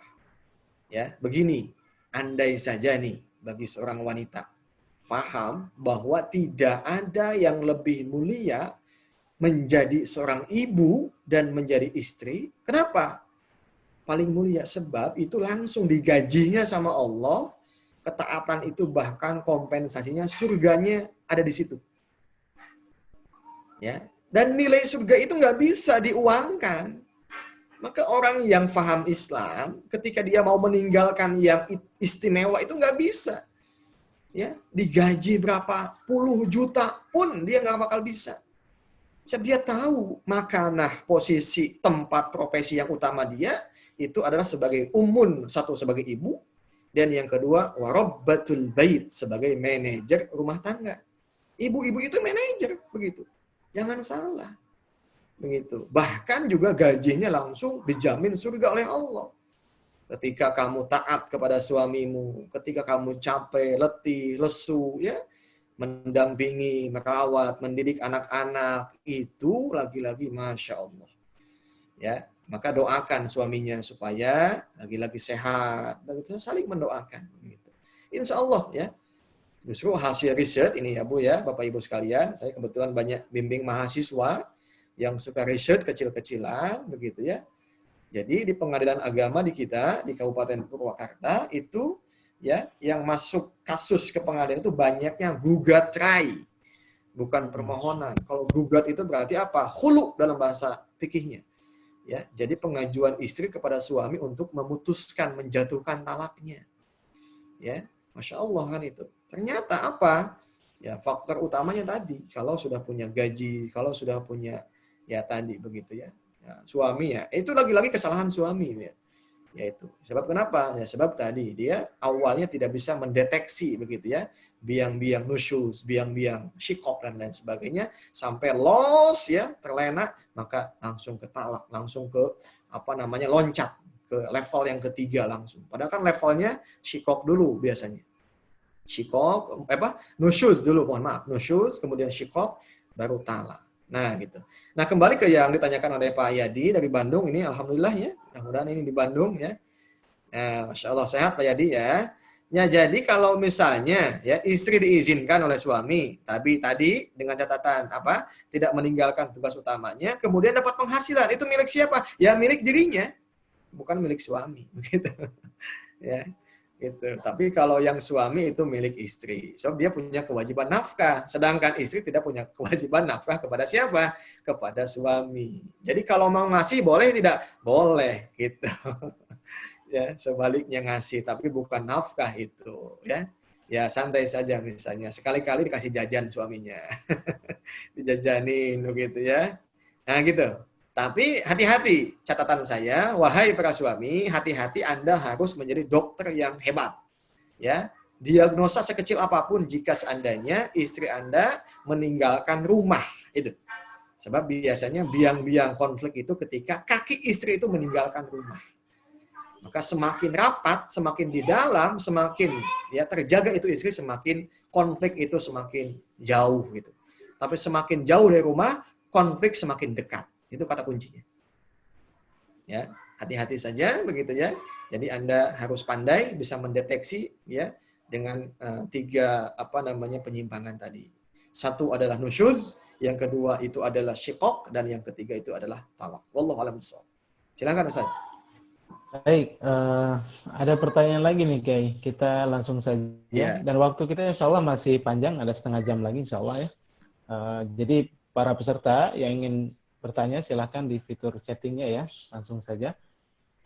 Dari Umi Abdurrahman. Assalamualaikum Ustaz. Assalamualaikum.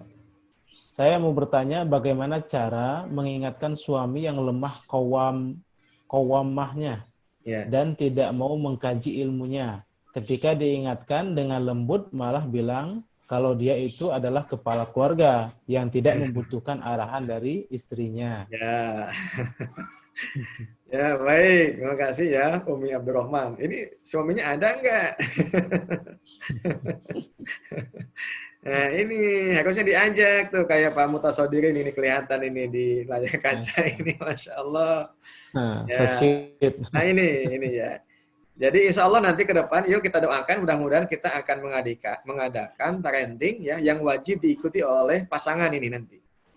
Jadi nanti insya Allah saya sudah rencanakan kita akan mengadakan parenting kajian tentang hukum keluarga, pakai kitab ya, pakai rujukan gitu ya. Tapi wajib diikuti oleh kedua belah pihak ya. Tidak boleh hanya ibunya saja. Ya, begitupun nggak boleh hanya suaminya saja. Nah, nanti ini Umi Abdurrahman tolong daftarkan suaminya. Ya, jadi memang bakok suami itu begitu, ya. Jadi dia nggak mau kalau didikte begitu. Tapi dalam waktu yang sama kadang dia merasa pandai juga begitu ya. Nah, gini saran saya, Umi ya, tolong ya metodenya ganti. Ini kita kadang-kadang apa? Kita kadang-kadang ingin hasil yang sama tapi metodenya tidak beda gitu. Jadi kalau ingin hasil yang beda ya metodenya beda. Jadi jangan itu lagi diingatkan ngomong lagi. Nah, ini bosan. Coba misalnya ya. Misalnya kasih apa namanya tulisan ya, Ustadz, tulisan siapa gitu ya. Kemudian nanti misalnya nyuruh kepada teman yang mungkin dia segani atau ustadz yang dia segani ya untuk apa ngajak ngobrol atau mendatangi rumahnya gitu. Jadi Umi jangan lewat Umi langsung tapi lewat yang lain atau misalnya pimpinannya gitu ya. Nah, biasanya kalau pakai diundang sama pimpinannya ya itu takut begitu ya. Nah gitu ya. Jadi laki-laki itu dijatuhkannya ya jangan dengan hal-hal yang memang apa namanya tadi begitu. Afwan Kiai, ini ada klarifikasi dari Umi Abdurrahman bahwa ini curhatan temannya, bukan suami beliau. Oh iya ya, makasih ya. Ya, alhamdulillah kalau Umi Abdurrahman berarti sudah bagus ya. Ya, ini curhatan. Ya, baik ya. Jadi itu tips dari saya. Jadi memang kalau ada tipologi suami yang ya agak sulit begitu ya dalam tanda petik, ketika diingatkan berarti lewat yang lain mengingatkannya. Ya. Jadi jangan lewat istrinya gitu ya. Jadi kalau lewat istrinya akan dipandang ya sebelah mata. Lagi-lagi tadi kan ya, tadi sudah saya bacakan dalam An-Nisa ayat 34 kan. Jadi apa sifat laki-laki itu suka mencari-cari alasan. Kemudian ya, kenapa Allah masih mengatakan innahu aliyyam kabiro ya? Ya tadi ya, sebab ada memang yang kadang-kadang ya, tadi dalam tanda petik membajak kekuasaan itu dalam hal-hal yang tidak baik. Ya. Cukup ya insya Allah, ya mudah-mudahan jadi melalui kegiatan-kegiatan ini kita akan nanti ke depan akan adakan training atau parenting kajian yang wajib itu bagi diikuti oleh pasangan couple gitu ya. Tidak boleh hanya sebatas apa namanya sebelah gitu ya. Yang namanya pasangan harus dua-duanya. Allah alam. Ya, silakan Ustaz. Baik, lanjutkan Kiai, ada pertanyaan lagi nih. Iya, Assalamualaikum Ustaz. ya, salam. Saya mau tanya, sebelum melangkah ke pernikahan, baiknya disinkronkan visi misi antara ikhwan dan akhwat. Jika ada akhwat yang telah bertekad mewakafkan diri mengabdi di sebuah pesantren sebagai bentuk bakti pada orang tua yang telah meninggal, lalu datang ikhwan yang serius mau menikahinya, tapi si ikhwan tidak bersedia ikut tinggal di pesantren. Sebaiknya apa yang harus dilakukan akhwat tersebut? Melanjutkan prosesnya dengan si ikhwan atau memilih tetap memenuhi azamnya hingga datang ikhwan yang lain yang bersedia dan memiliki visi misi yang sama, yakni tinggal di pesantren. Ya. Ya, Panjang Masya ini kan, Allah Kiai. ya. Ini dilema kayaknya ya. Dilema. Kalau nikah dengan dia, ya kemungkinan dia dibawa nanti. Ya, kalau tidak nikah, ya nggak jadi ya berarti ya sama yang lain kayaknya begitu ya. Dilema juga. Ya baik ya. Satu ya, yang penanya ini ya. Jadi begini, betul ya. Jadi yang pertama begini. Jadi kan yang paling penting tunkahul mar'atu li arba'in ya. Li hasabiha li nasabiha, yang paling ujung itu fazfar bidzatiddin taribat yadak gitu ya. Yang mesti diperhatikan itu adalah fazfar bidzatiddin, agamanya gitu ya. Kalau saya melihat kasus ini begini saja, kalau saya ya melihatnya kasusnya ya, yang jadi jaminan itu bukan masalah tinggal di pesantren atau tidak. Yang dijadikan jaminan itu adalah kualitas ilmu calon suami Anda, gitu aja. Sekali lagi saya tegaskan, kualitas keilmuan, pemahaman Islam calon suami Anda. Jika calonnya itu faham ulumuddin, pasti dia akan ngambil kebijakan memutuskan yang terbaik bagi Anda. Itu aja. Ya, lagi-lagi kalau nanti sudah menikah begitu. Ya, nah, maka nanti putusan-putusan itu juga sangat bergantung kepada tingkat kemampuan pemahaman ilmunya. Nah, jadi lihat saja. Nah, lantas bagaimana Ustadz untuk melihat kemampuan agamanya? Ya gampang. Satu, ya simak saja. Bisa nggak dia membaca ayat-ayat Al-Quran dengan baik? Apalagi saya melihat ini Anda kayaknya ustazah ini ya. Apalagi tinggalnya di pondok. Ya itu kan. Apalagi ngajar, apalagi itu wasiat orang tuanya begitu. Ya pasti ini agamanya sudah tinggi. Gampang, tinggal dites saja nanti. Tapi tesnya bukan sama Anda, bukan sama calonnya. Ya, ngutus yang lain untuk misalnya dialog tentang agama, dialog tentang thaqafah Islam, dialog tentang dakwah, dialog tentang masalah-masalah ekonomi, sudut pandang Islam hari ini. Bagaimana solusi tentang masalah politik, ya itu lebih tinggi lagi. Masya Allah. Nah, yang paling level paling dekat adalah suruh baca ayat Al-Quran. Yang kedua, bagaimana dia memahami isi kandungannya. Nah, gitu ya. Apalagi misalnya lebih jauhnya dia suka ngaji tidak. Apalagi basic yang selanjutnya adalah dia juga punya basic pondok, mondok atau tidak. Itu aja. Gitu ya. Jadi mudah bagi kita ya. Sebab itu paling tidak menjadi indikasi fahkum hukum yang kita bisa hukumi secara zahiriyah, secara nampak begitu ya. Jadi ini. Jadi tetap ya panduan bagi seorang calon istri itu ya yang menjadi patokannya itu adalah agama. Fazfar bidzatiddin taribat yadak. Jadi jangan melihat yang lainnya sebab nanti kalau sudah agamanya kuat paling tidak putusannya insya Allah ya kita tidak akan khawatir putusannya mau dibawa kemanapun atau mau tetap tinggal itu ya sami'na wa ata'na gitu ya. Ya maka untuk melihat visinya dites aja dipastikan begitu ya jangan sampai nanti jual beli dalam jual beli dalam karung kan Karung. nggak Masya jelas Allah. begitu ya apalagi Anda seorang santriat yang sudah ngajar di pondok begitu ya insyaallah wallahu a'lam bishawab begitu ya jawaban saya. Baik, Kiai. Jazakallah. Ada pertanyaan lagi nih, Kiai. Silakan. Kita lanjut saja pertanyaan berikutnya. Assalamualaikum, mau bertanya Kiai Azi. Sekaligus ingin meyakinkan pribadi, semoga menjadi muhasabah. Apakah pekerjaan rumah tangga seperti mencuci pakaian, memasak, itu kewajiban suami? Kadang saya membantu istri, karena istri kadang sama anak-anak yang masih kecil-kecil. Bagaimana batasan-batasannya terkait pekerjaan rumah tangga seperti itu, pembagian-pembagiannya antara suami dan istri? Selama ini kami saling memudahkan satu sama yang lain, hanya ingin memastikan batasan-batasannya dalam syariah. Ya, Begitu, Kiai. ya. Jadi pada intinya semua kalau tanggung jawab begini. Nah, ini untuk menjawab ini gampang. Jadi kita kembali kepada falsafah, ya.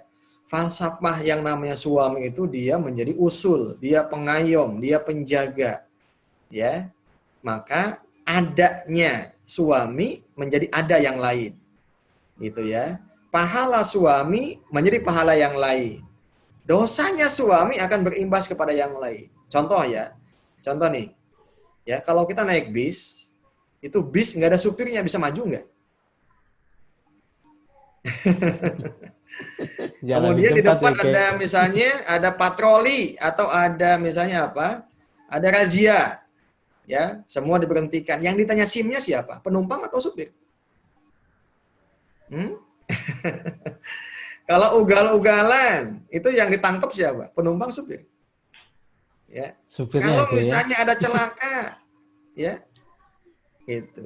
itu kan imbasnya ke penumpang. Jadi sebetulnya di tangan Anda semuanya, gitu.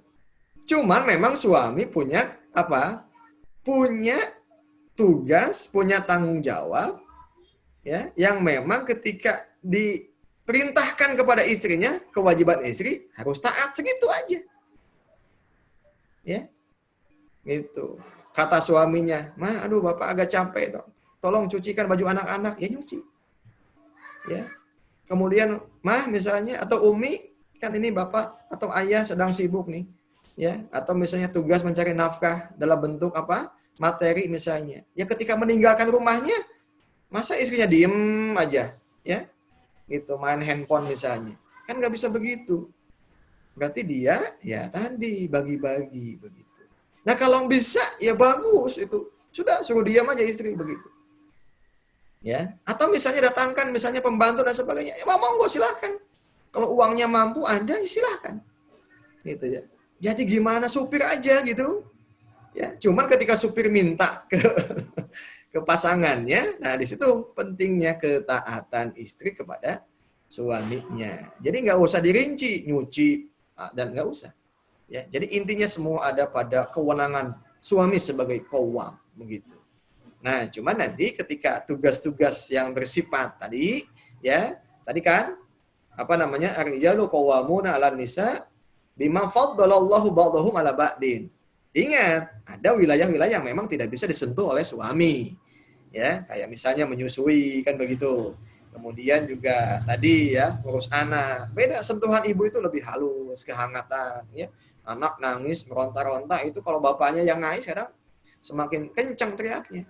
Tapi gap ku ibu nah hanet gitu. Nah, itu kan nggak bisa dialihkan sama suami. Nah, itu. Artinya apa? Semua punya kelebihan. Nah, kelebihan itulah yang ditempatkan pada tempatnya. Itu saja. Ya, intinya dikomunikasikan, tidak boleh satu dengan yang lainnya ego begitu ya. Itu. Tapi tetap tugas istri itu taat kepada suaminya, gitu ya. Bahkan sampai saat dalam kitab Uku dulu Jen ya, dulu itu santri-santri kalau ngaji di pondok pesantren yang sudah lama ngajinya, ya, yang sudah jadi mang-mang gitu ya. Kalau bahasa santri itu kan sudah jadi amang gitu ya. Nah, itu pasti biasanya sama kiai dikasih ngaji Uku dulu Jen. Uku dulu Jen itu bekal buat nikah. Ya tadi, salah satu ketaatan istri itu kalau suaminya minta untuk membersihkan kotoran kupingnya gitu ya, atau juga yang lebih dari situ ya harus mau gitu. Nah, itu. Bahkan ya kata Nabi, seandainya aku perintahkan untuk ya minta istri bersujud, ya tadi tentu gitu dia harus. Tapi ya tadi begitu ya. Ini dalam konteks apa? Perintahnya begitu.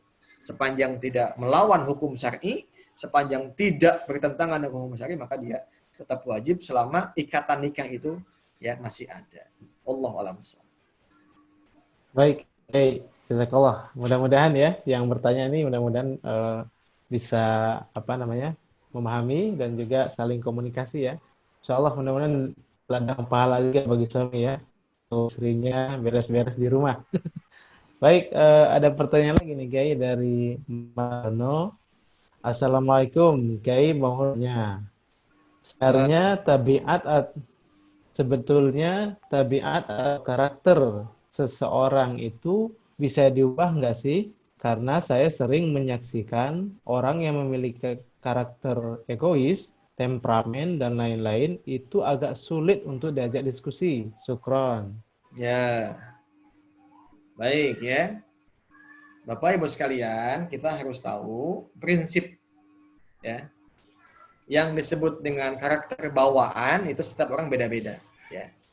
Ada yang tenang pembawaannya, ada yang cepat-cepat ya. Ada juga yang sumbunya pendek, tadi sudah saya bahas begitu ya.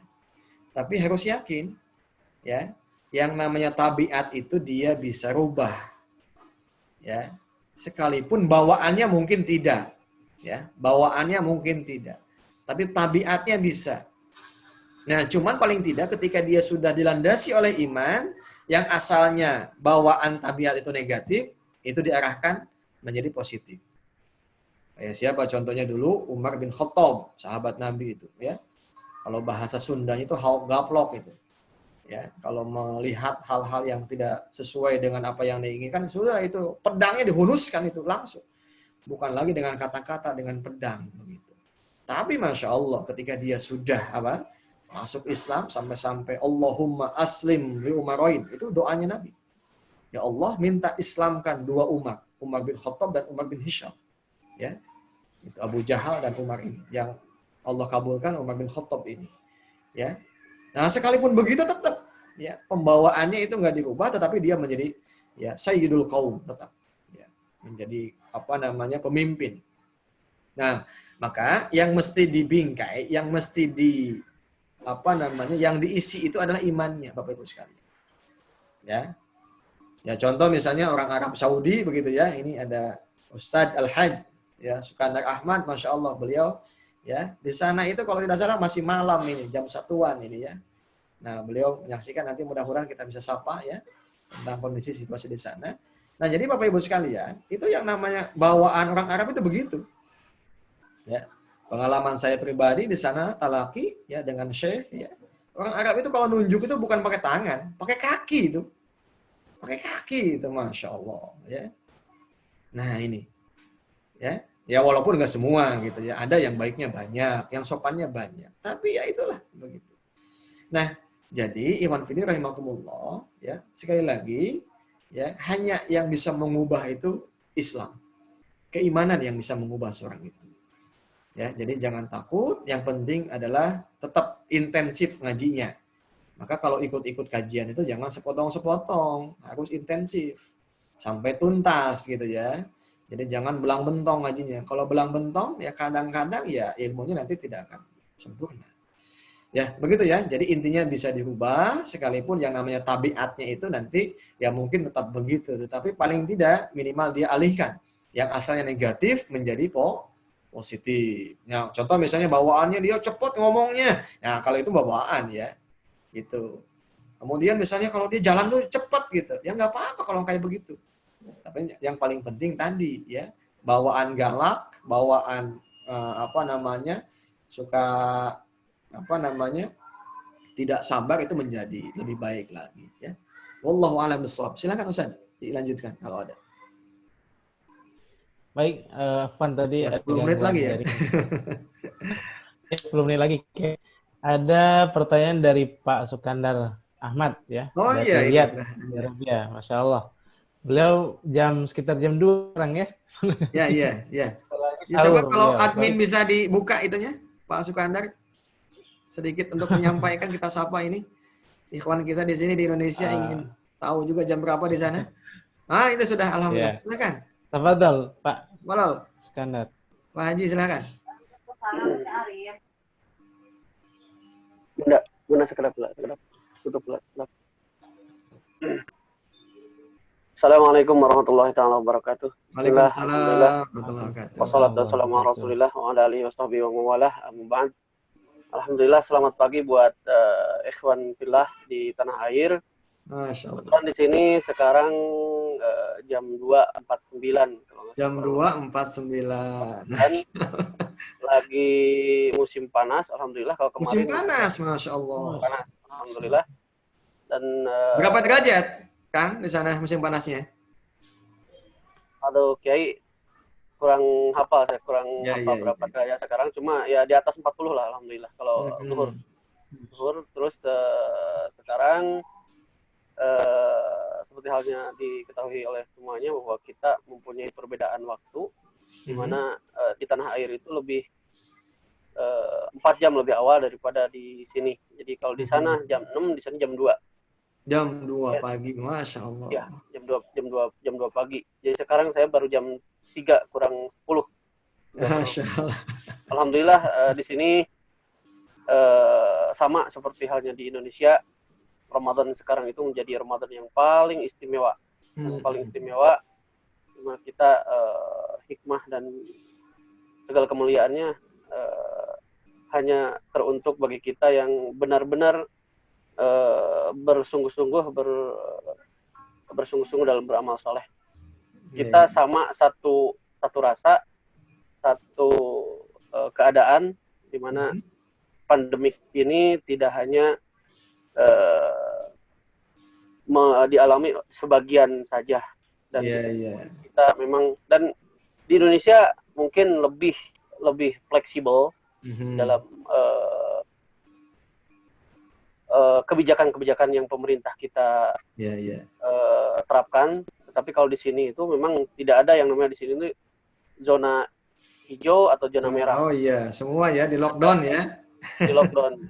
Di sini nggak, mohon maaf Kiai, di sini sama tidak lockdown, tapi hanya di kita PSBB. Gitu. Ya. Dan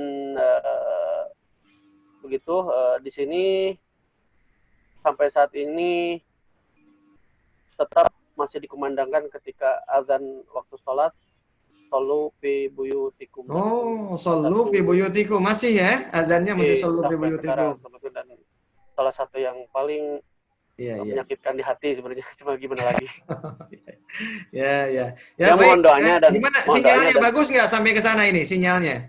Alhamdulillah sinyalnya bagus. Terus soundnya juga terdengar jelas, dan mudah-mudahan tadi kebetulan, mohon maaf Kiai, anak saya tadi mohon izin hari ini tidak bisa mengikuti kajian, ada keperluan. Terus alhamdulillah ada salah satu saudara kita dari Darangdan kemudian barusan sudah masuk bergabung. Alhamdulillah, mudah-mudahan bisa mengambil manfaat ilmu dari Ustaz Aziz. Ya, gitu baik. Jazakallah khair. Ya, Al-Hajj Ahmad ya. Silakan Ustaz, Masya Allah. Nanti kita sapa juga yang lain ya. Mangga, silakan Ustaz. Ini sekaligus pertanyaan penutup barangkali dari Pak Sukandar juga nih tadi. Beliau ada pertanyaan. Assalamualaikum. Ini sebuah kekhawatiran pribadi yang kebetulan mempunyai seorang putri beliau tentang menyarankan pasangan hidupnya.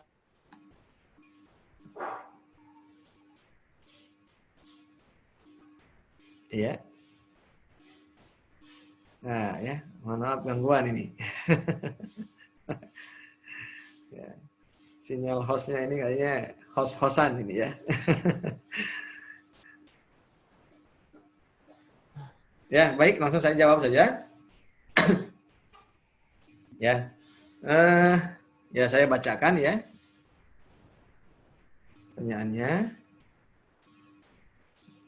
Jadi ini sebuah kekhawatiran pribadi yang kebetulan punya seorang putri tentang menyarankan pasangan hidupnya apakah menjadi sebuah kezaliman terhadap anak atau orang tua kalau menyarankan seorang calon dan pilihan pribadi orang tua. Ya, baik ya, Ustaz ya.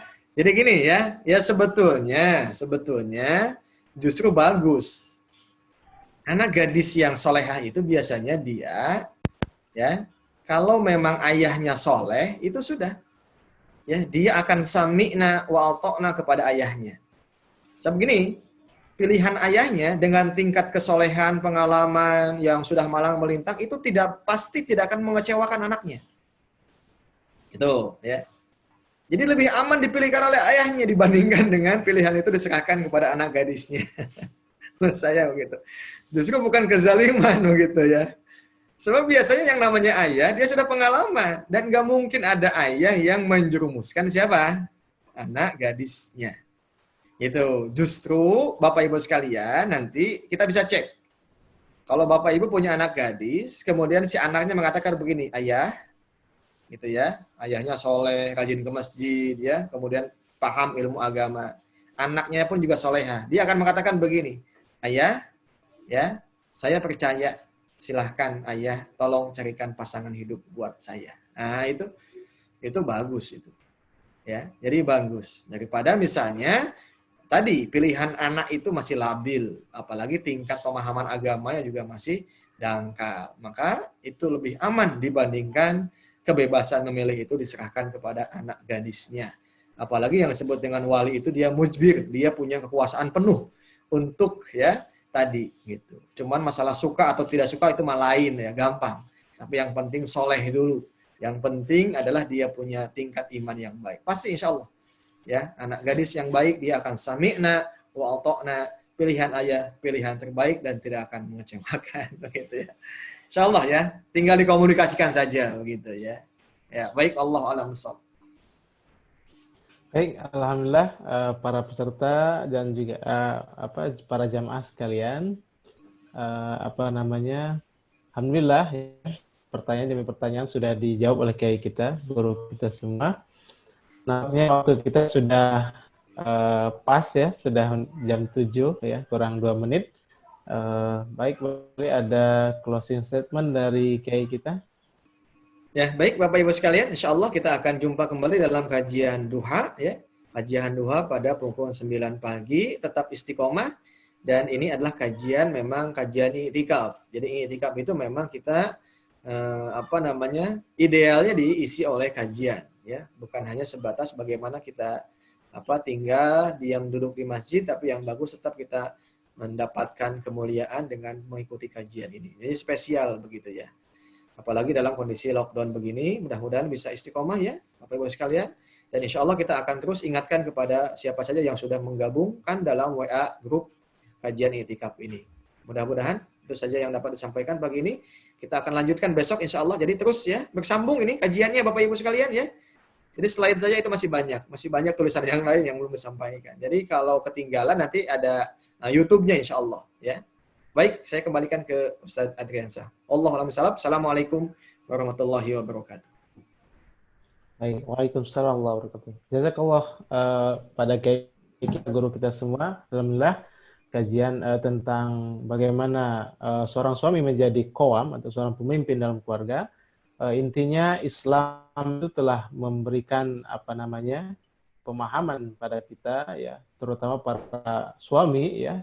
Ya, ini dalam menjalankan tugas sebagai qawam di dalam keluarga. Mudah-mudahan sangat bermanfaat sekali ya, dan mudah-mudahan kita diberikan Allah SWT keistiqomahan dalam membina dan membangun keluarga kita sampai pada jannahnya kelak.